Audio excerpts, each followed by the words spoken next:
Hello అండి. నమస్కారం. ఎలా ఉన్నారు అందరూ? బాగున్నారా? మీరందరూ ఆనందంగా, ఆరోగ్యంగా ఉండాలని ఎప్పుడూ కోరుకుంటూ ఉంటాను. ఆరోగ్యంగా ఉండాలంటే ఇంటి వంట తినాలి మరి.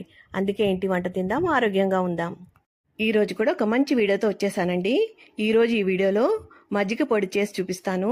మనం సాధారణంగా పెరుగులో నీళ్లు కలిపి పోసుకొని గిల కొట్టుకొని కాస్త ఉప్పు వేసుకొని తాగేస్తాం. కానీ ఇలా ఒకసారి ఈ మజ్జిగ పొడి చేసి పెట్టుకుంటే ఎప్పుడు మజ్జిగ తాగాలని అనిపిస్తే అప్పుడు చప్పటి మజ్జిగ కాకుండా ఇలా మసాలా మజ్జిగ, స్పైసీ మజ్జిగ తాగండి. ఎండాకాలంలో చలువ చేయడమే కాకుండా ఆరోగ్యానికి ఎంతో మంచిది.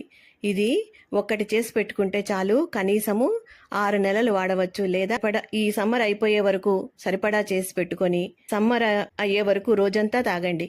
ఈ ఒక్క గ్లాసు తాగాలని అనుకున్నవారు 3-4 గ్లాసులు ఈజీగా తాగేస్తారు.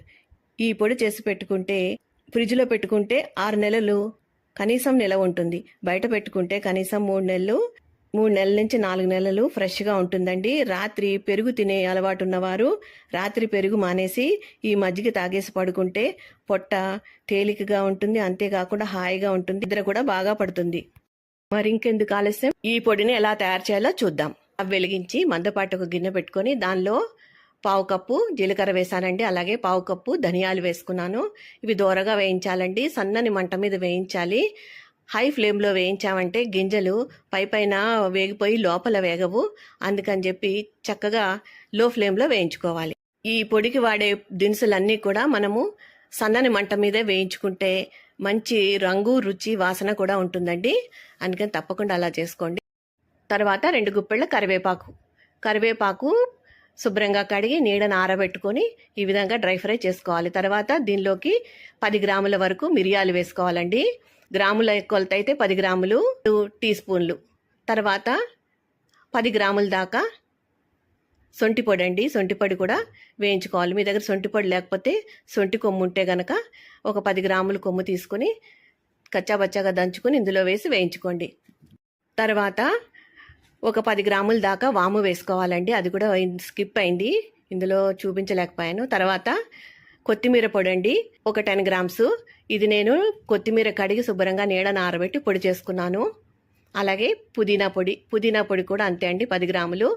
ఇది కూడా చక్కగా నీడను ఆరబెట్టుకొని, ఈ సమ్మర్ కదండి ఈజీగా ఆరిపోతుంది, పొడి చేసి 5 నుంచి 8 గ్రాముల దాకా మెంతి పొడి అండి. ప్యాకెట్ దొరుకుతుంది కదా బజార్లో, అదే పచ్చి మెంతి పొడి. అలాగే ఒక పెద్ద చెంచాడు లేదా 10 గ్రాముల దాకా మనము ఇంగువ వేసుకోవాలండి. ఇది వేడిగా ఉన్నప్పుడే దినుసులు వేసుకోవాలి. ఆ వేడికి ఆ ఇంగువ వేగిపోతుంది. తర్వాత ఇవన్నీ కూడా చల్లారిన తర్వాత ఎంత మెత్తగా వీలైతే అంత మెత్తగా గ్రైండ్ చేసుకుని ఇలా జల్లించుకోవాలండి. పైన వచ్చిన మొరుని మళ్ళీ ఒకసారి మిక్సీ చేసుకుని మళ్ళీ ఒకసారి జల్లించుకోవాలి.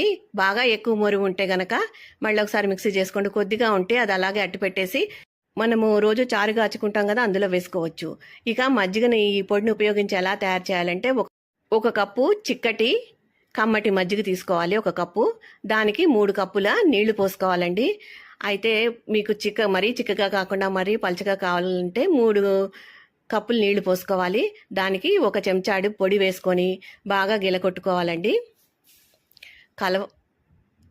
కవ్వంతో బాగా చిలుక్కోవాలి.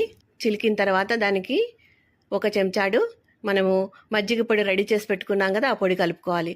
అంతే అండి, కమ్మటి ఎంతో రుచిగా ఉండే గుమ్మగుమ్మలాడే మజ్జిగ రెడీ అండి. ఈ మజ్జిగని సమ్మర్లో తాగితే ఒంటికి చలవ చేయడమే కాకుండా ఆరోగ్యానికి ఎంతో మంచిది. అయితే నేను ఇక్కడ 3 కప్పులు కాకుండా ఇంకా పలచగా కావాలని ఇంకో కప్పు నీళ్ళు ఎక్కువ పోసుకున్నాను. మీరు ఆ విధంగా చేసుకోవచ్చు, లేదు అంటే చిక్కగానా తాగొచ్చు. కానీ మజ్జిగ ఈ సమ్మర్లో ఈ మజ్జిగని ఇలా పలచగా తాగితేనే మనకెంతో మంచి ఉపయోగాలు ఉన్నాయి. మీరు కూడా ఈ కమ్మని గుమ్మగుమ్మలాడే ఈ మజ్జిగ పొడిని తయారు చేసుకొని చక్కగా ఈ మజ్జిగని ఈ విధంగా తయారు చేసుకొని రోజు 1 గ్లాసుడు తాగండి.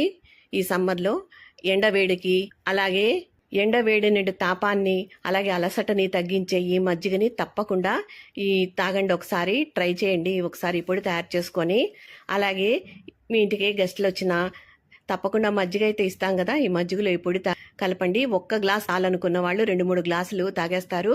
తప్పకుండా ఈ మజ్జిగ పొడిని మీరు ట్రై చేసి చూడండి. మీకు ఎలా కుదిరిందో, మీకు ఎలా నచ్చిందో నా కామెంట్ రూపంలో చెప్పండి. మీకు నచ్చిందా? నచ్చితే 10 మందికి తెలియజేయండి. ఈ వీడియో గనక మీకు నచ్చితే తప్పకుండా లైక్ అయితే చేయండి. మీ లైక్ నాకెంతో ఎంకరేజ్మెంట్గా ఉంటుంది. అలాగే మా ఛానల్ని కొత్తగా చూస్తున్న వాళ్ళు తప్పకుండా సబ్స్క్రైబ్ చేసుకోండి. అప్పుడే నేను చేసే వీడియోలు మీకు నోటిఫికేషన్ రూపంలో వస్తాయి. ముందుగా మా వీడియోలు మీరు మిస్ కాకుండా చూడగలుగుతారు. మరిన్ని మంచి వీడియోలని మిస్ కాకుండా చూడగలుగుతారు. ఈ వీడియో కనుక నచ్చితే లైక్ చేయండి, షేర్ చేయండి, సబ్స్క్రైబ్ చేసుకోండి. మరో మంచి వీడియోతో మళ్ళీ కలుస్తాను. నమస్కారం, ఉంటానండి. Thank you for watching.